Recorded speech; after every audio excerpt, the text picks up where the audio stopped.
कहानी शुरू होती है और हम ल्यूक नाम के आदमी को देखते हैं जो एक समुद्री टूर करना चाहता है, जिसके लिए उसने एक बोट भी खरीद ली है, पर वो अकेले नहीं जाना चाहता। इसलिए उसने अपने दोस्त मेट को भी बुलाया और उसके साथ उसकी गर्लफ्रेंड सूजी और उसकी सिस्टर क्लेयर भी है। ये लोग असल में वाटर इंडोनेशिया जाने वाले हैं, जो दिखने में काफ़ी आसान है, पर हमारी एक्सप्लेन की गई कहानियों में थोड़ा रोमांच ना आए ऐसा तो नहीं हो सकता है। तो ये सभी निकल जाते हैं अपने इस सुहाने सफ़र के लिए, लेकिन इनसे एक गलती हो जाती है। इन्होंने एक गलत रूट चुन लिया था, क्योंकि जिस रास्ते पर ये जा रहे हैं उसके बीच में इन्हें कई सारी चट्टानें मिलेंगी।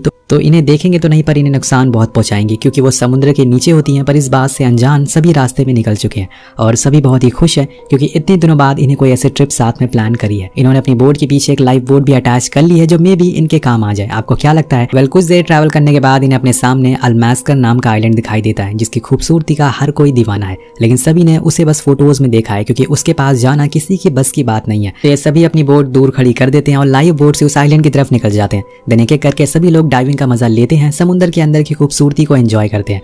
उसी दौरान क्लेयर को नीचे एक शार्क दिखाई देती है, लेकिन वो बहुत ही ज्यादा छोटी थी, इसलिए वो ज्यादा गौर नहीं करती और फिर ऊपर आ जाती है, जिसके बाद सभी जाकर उस आइलैंड पे बैठ जाते हैं और एक अच्छा टाइम स्पेंड करते हैं। और कुछ देर बाद वॉरेन बोट से वेव करता है और सभी को पास आने को कहता है। दरअसल इनकी जो मेन बोट थी वो एक चट्टान पे अटक गई थी, जिसकी वजह से उसे आगे बढ़ाना बहुत मुश्किल हो रहा था। तो सभी अपना अपना दिमाग लगाते हैं कि कैसे उसे बाहर निकाला जाए, लेकिन कुछ भी नहीं होता है और उधर समय भी निकला जा रहा था, इसलिए इन्हें आखिर में एंकर डालना पड़ता है। दिन कुछ देर बाद बोट बाहर आ जाती है और फिर ये अपने आगे का सफर में लग जाते हैं। तो दोस्तों, अभी इन्हें बहुत दूर जाना है, जिसमें तकरीबन 15 से 20 दिन लग जाएंगे। सभी अपने साथ लाए मील को एंजॉय करते हैं और ऐसे ही देखते देखते वो दिन गुजर जाता है और आ जाती है रात। अब बीच समुद्र में रात गुजारना इतना आसान काम तो नहीं है, लेकिन ये लोग इस चीज़ के आदी हैं। अब यहाँ एक और चीज़ गौर करने वाली थी कि ये जिस रूट से जा रहे हैं वहाँ से ना तो कोई कॉमर्शियल शिप जा रहा है और ना ही कोई पैसेंजर बोट, क्योंकि ये एक वीरान रूट पर मौजूद है।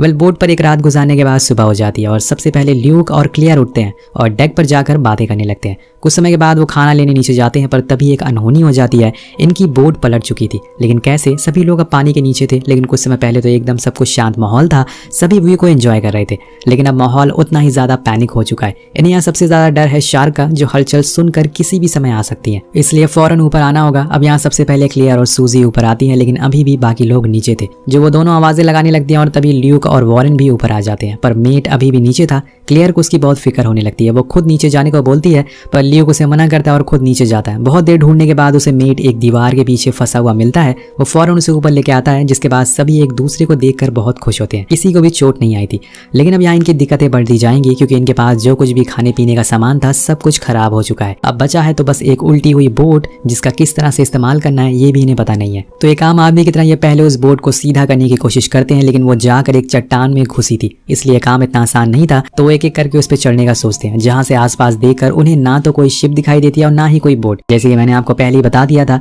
कि बस दिखाई देता है तो पानी, जिसके अंदर न जाने कितने किस्म के जीव मौजूद है, ये किसी को भी पता नहीं है। अब यहाँ ल्यूक कहता है कि हमें तैर कर पास के ही आइलैंड के पास जाना चाहिए, क्योंकि जिस जगह पर हम फंसे हुए हैं वहां से कोई शिप नहीं गुजरता है। तो मेट बोलता है कि क्यों ना हम रेडियो की मदद से किसी को कांटेक्ट करें, पर ल्यूक का कहना था कि वो अब तक तो पूरा भीग चुका होगा और इसे दोबारा चला पाना बहुत ही ज्यादा मुश्किल है, ऊपर से वो बहुत पुराना मॉडल है, ये आइडिया तो हमें ड्रॉप कर देना होगा। तभी सूजी पूछती है कि यहाँ के पास का आइलैंड कितनी दूर है यहाँ से, तो वो बताता है कि तकरीबन 15 मील, यानी कि वहां तक पहुंचने में इन्हें कई दिन लग सकते हैं और तैर कर जाना तो खुद को जान से खेलने के बराबर होगा। पर ल्यूक का मानना था कि इसके अलावा उनके पास कोई ऑप्शन नहीं है, अब उनका सारा खाना भी खत्म हो चुका है, तो उन्हें ये करना ही होगा। वॉरेन जाने से मना कर देता है, क्योंकि उसे इस बात का अंदाजा था कि अगर वो नीचे पानी में उतरा तो किसी भी वक्त कुछ भी हो सकता है। उसकी बात से क्लियर भी सहमत थी, पर जो बचे हुए लोग थे वो जाने को रेडी थे।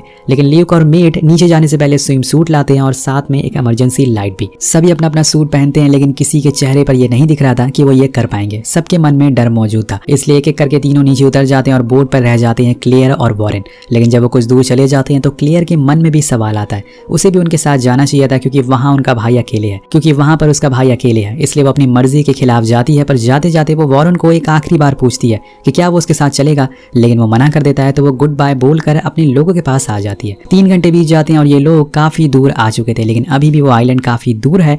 सभी धीरे धीरे तैरते हुए आगे बढ़ रहे थे कि तभी क्लियर को पानी में कुछ काली सी चीज दिखाई देती है। वो काफी डर जाती है, तो ल्यूक नीचे जाता है देखने के लिए, लेकिन वहां कुछ भी नहीं था, इसलिए वो लोग फिर से आगे बढ़ना चालू करते हैं। उसी दौरान उन्हें खुद के सामने एक अजीब सी चीज तैरते हुए दिखाई देती है, जो देखने में बहुत ही बड़ी थी और बहुत ही कठोर भी थी। अब कोई भी उसके पास जाने को राजी नहीं होता, लेकिन जब मेट उसके पास जाता है तो उस चीज को पलटता है। तब हम देखते हैं कि असल में वो एक कछुआ है, जिसका सर गायब था, मतलब कि उसका सर किसी जानवर ने खा लिया था। अब ये किसी इंसान का काम तो नहीं है, जरूर ये किसी बड़े समुद्री जीव का काम है हो सकता है, लेकिन कौन है वो जीव? अब ये चारों लोग समझ जाते हैं कि उन्हें यहाँ से जल्दी से भागना होगा, वरना उनका भी कछुए जैसा हाल होगा। उनका सर कहीं और होगा और बॉडी कहीं और होगी। वहीं दूसरी तरफ हम वॉरेन को देखते हैं। अब दोस्तों एक तो वो अकेला होता है, ऊपर से कुछ उसे महसूस होने लगता है कि जैसे उसके आसपास शार्क घूम रही हो, इसलिए वो अपने चारों तरफ देखता है तो उसे असल में एक शार्क भी दिखाई देती है। लेकिन क्या पता ये उसका एक वहम हो। वेल आपको क्या लगता है कि उसे उस बोट पर रहने का फैसला सही था या फिर गलत, या उसे अपने दोस्तों के साथ जाना चाहिए था? नीचे कमेंट करके हमें जरूर बताएगा। उधर पानी में क्लेयर को फिर से कुछ दिखाई देता है, पर इस बार सूजी उसे डांटती है क्योंकि ऐसे करके वो सबको डरा रही थी। पर जब मेट नीचे देखता है तो उसे भी इस बार कुछ दिखाई नहीं देता। लेकिन जब ल्यूक पानी के नीचे देखता है तो उसे थोड़ी दूर पर एक शार्क दिख जाती है जो दिखने में बहुत ही बड़ी थी। वो ऊपर आकर फौरन सबको तेज तेज स्विम करने को कहता है, लेकिन इस चीज से सभी लोग पैनिक हो जाते हैं और सबसे ज्यादा तो क्लेयर जो रोने लगती है।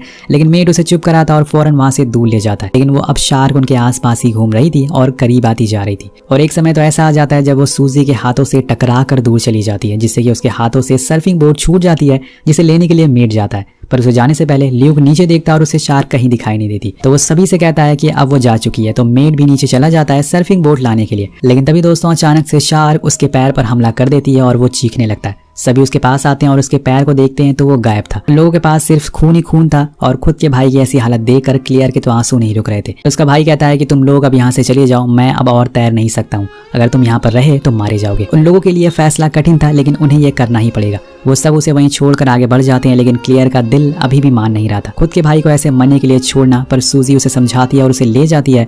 लेकिन जब ल्यूक जाते हुए पीछे मुड़कर देखता है तो 3 से 4 शार्क मेट को बीच से अलग करके नीचे ले जा रही थी, जिसमें वो चीखता हुआ जा रहा था, पर वो कुछ नहीं कर सकते थे। इसलिए वो आगे बढ़ जाते हैं और ऐसे ही करते करते वो दिन भी बीत जाता है और आ जाती है रात, जो दिन से ज्यादा खतरनाक हो सकती है क्योंकि अब शार्क कहाँ है ये उसे देख भी नहीं सकती। इसी का फायदा वो शार्क उठा लेती है और इन लोगों के आसपास घूमना शुरू कर देती है। पहले तो उन्हें कुछ दिखाई नहीं देता, लेकिन जब कुछ देर बाद पानी में हलचल होना शुरू हो जाती है तब इन्हें पता चल जाता है कि कुछ तो आसपास जरूर है।